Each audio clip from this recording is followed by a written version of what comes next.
This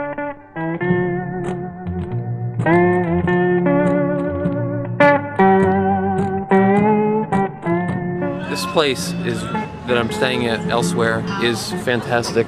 It was the springtime. My film company, Phenomenal World Cinema, had been hired by HBO Films to make a documentary on Elsewhere, the popular living museum in North Carolina.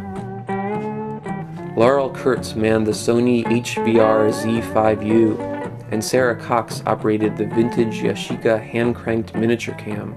Welcome to Elsewhere, one woman's collection of things over almost 60 years.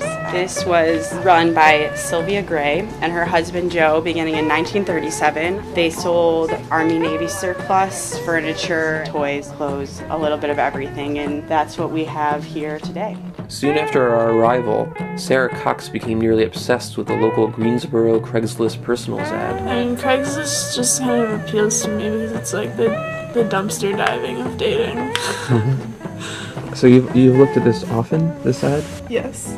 So anyway, so this This is Ron. Mensa Mystic Sailor, Forest Green. My name is Ron and I'm a mystic. I live a very simple life and live in the woods so I don't get to meet too many people. I'm looking for a healer type that loves primitive living. I like that. I'm not into the rat race of today's lifestyle. Save the world. No drugs, no drinking. Eats fundamentalists. you can start living the hunters and gatherers lifestyle you were talking about early and prepare for the apocalypse. Yeah, because I've been going around pretending that I'm a hunter-gatherer, making friends with apocalyptic kids and stuff like that. See, Ron just doesn't seem like a lot of other guys.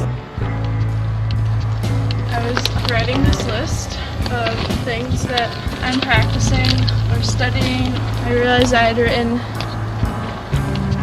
railroad, restoration, and romance in a row on the list. And then I realized that was the 3 R's in life. Railroad, restoration, and romance. Now the sun comes up and down, and the weather. Ron returned an email from Sarah mentioning that he actually lives inside some hollowed-out dirt a few miles outside Greensboro. He was vague in stating that he'd, quote, probably be around on Sunday between noon and 3. I decided she needed a chaperone. And someone lives there. I think he just likes to be near the tracks, which is the thing that I understand. Under an overpass is really a place that I've always appreciated. Ron wasn't in sight, so we just waited there for about 20 minutes. Someone else lives up there. So they do. Suddenly, Ron appeared. He was camera shy, but clearly a very decent, interesting fellow. I'm just a poor wayfaring stranger, a traveling through this world of woe, but there's no sadness, toil, or trouble. We walked back to Elsewhere to give Ron a tour of the museum. That bright land to which I go. While roaming through Elsewhere, Ron said he strongly sensed the presence of ghosts. When I start looking, just kind of noticing, I look, over there, I feel like I'm being observed and scrutinized by them. It's either like being pulled in half by 2 stagecoaches going in opposite directions or being pressed to death by stones. It really freaks me out. You want to say, Steve, what we're doing right now? In general? We're hunting ghosts in the Elsewhere Museum. Many people have suggested that Elsewhere is haunted. So that night, we invited a local paranormal investigative group to the museum. So has anyone ever had any strange experiences? Any paranormal experiences? My brother's seen spaceships. Oh. You know, he definitely believes he saw them in the yard. So I believe my brother. I thought about it as a ghost experience. I was eating a bunch of mini carrots, like orange little carrots, and one was sitting on a plate, and it just started moving across the plate. I believe in guardian angels, spirit guides. 20. What is your 20? Yes. What is it on there? 0. It goes 20, 0. 20, 0. If you're here right now, could you make a noise?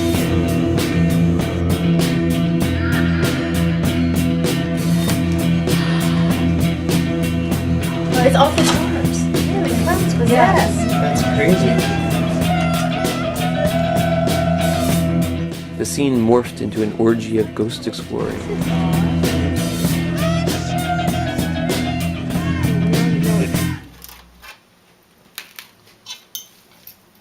Ron befriended our film crew and would come over at nights to cook us delicious meals. He and Sarah got on really well and raised each other's spirits high. I once had a pen pal in Haiti. You once had a pen pal in Haiti? Yeah. Sarah just happened to contact me, and I'm glad that she did. Well, people ask where you're from. They also ask what your name is. That one's easy. My name's Ron. Short and sweet. People ask me what I do, and I just say, oh, I'm a Mensa Mystic Sailor.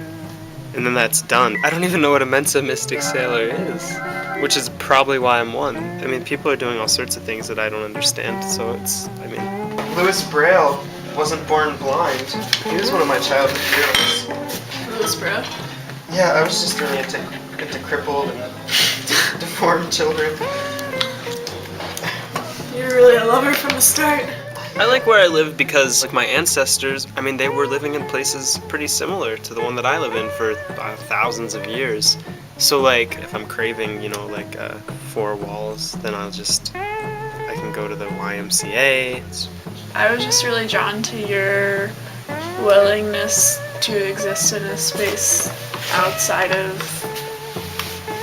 kind of the spaces that are established for so-called functional people.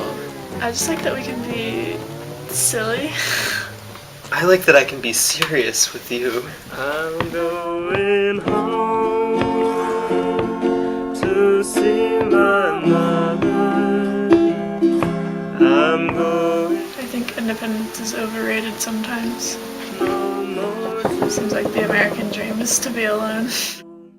I'm just a ghost. Jordan, I'm just a ghost in over home.